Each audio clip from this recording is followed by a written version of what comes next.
सुप्रभात प्यारे बच्चों।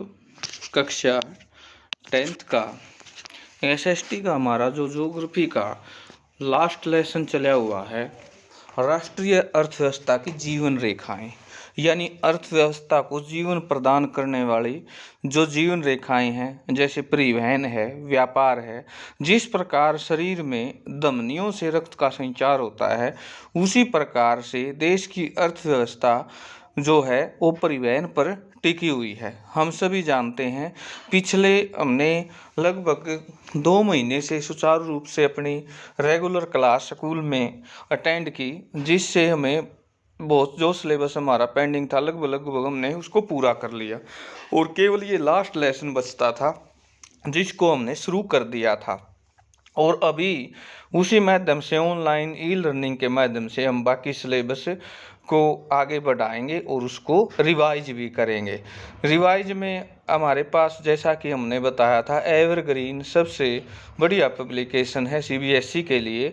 उसमें से हमने जो सिलेक्टेड लेसन थे, सिलेक्टेड का मतलब जो सिलेबस से हटा दिए गए, उनको छोड़कर बाकी लेसनों का रिवीजन करना है। ये लेसन बचता है, इस लेसन को हम अभी उसको परिवहन की दृष्टि से अर्थव्यवस्था को सुचारू रूप से जीवन की में जिस प्रकार से धमनियों से रक्त का संचार होता है, उसी प्रकार से परिवहन के माध्यम से चीज़ों का आदान प्रदान होता है, उसको आगे बढ़ाएंगे। सबसे पहले है परिवहन।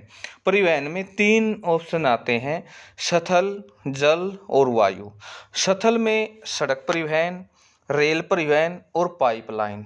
हमने पढ़ा था कि स्थल में क्या क्या पाइपलाइन के माध्यम से सबसे सस्ता और सुगम है जो है तो है जल मार्ग। लेकिन स्थल मार्ग में सड़क परिवहन के माध्यम से सड़कों से छोटी बड़ी अंतर्राष्ट्रीय सड़कें, एनएच राष्ट्रीय राजमार्ग, अंतर्राष्ट्रीय राजमार्ग, फिर आती है रेलों की भी चौड़ाई लंब के माध्यम से जो पटरियों का जाल बिछा हुआ, फिर आती है पाइपलाइन, आंतरिक जल परिवहन, समुद्री परिवहन, और फिर होती है वायु घरेलू विमान सेवा और अंतर्राष्ट्रीय विमान सेवा।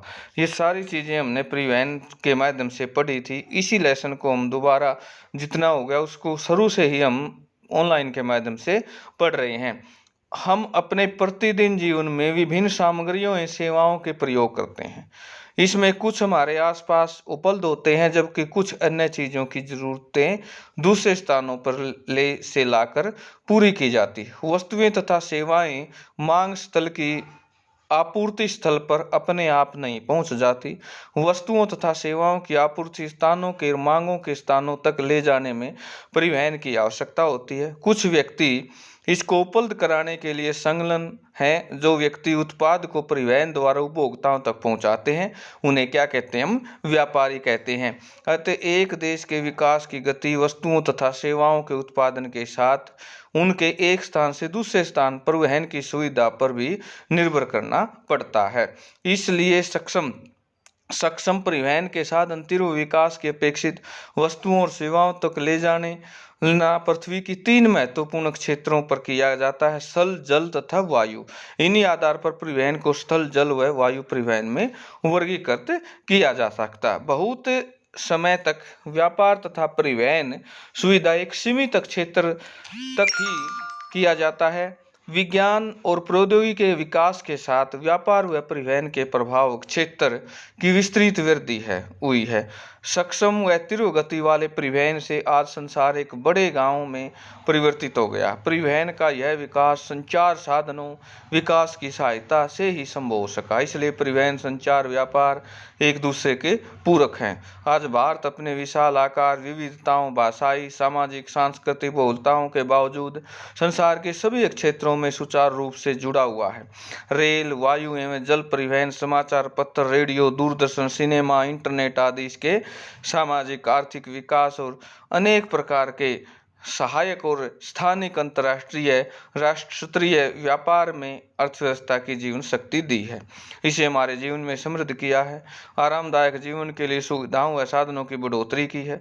इस अध्याय में आप पढ़ेंगे कि किस प्रकार आधुनिक संचार और परिवहन के साधन हमारे देश में इसकी आधुनिक अर्थव्यवस्था संचालित करते हैं। अतः यह स्पष्ट है कि सघन और सक्षम परिवहन का जाल तथा संचार के साधन आज विश्व राष्ट्र के स्थानीय व्यापार हेतु तो पूरो अपेक्षित है। तो प्यारे बच्चों, आज के लिए जो आपका होमवर्क है वो है ये टेबल जो दी गई है, स्थल, जल और वायु, इन पर नोट्स तैयार करना। सड़क परिवहन, रेल परिवहन और पाइपलाइन, आंतरिक जल परिवहन, समुद्री परिवहन जल में, और घरेलू विमान सेवा और अंतर्राष्ट्रीय विमान सेवा ये वायु में।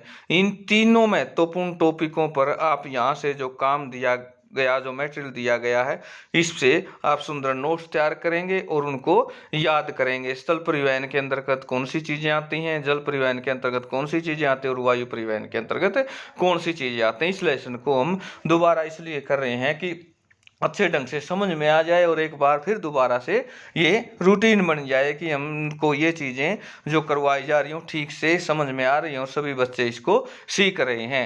अब परिस्थितियाँ आपने देखा कि एकदम से एक बार फिर विपरीत हो गई है और 30 तारीख तक जैसा शेड्यूल है, आशा है इसको रूटीन को आप आगे बढ़ाएंगे और हमारे द्वारा जो काम करवाया जाता है उसको संपूर्ण रूप से जैसे क्लास में होता था वैसे ही आप इसको कोशिश करेंगे। धन्यवाद।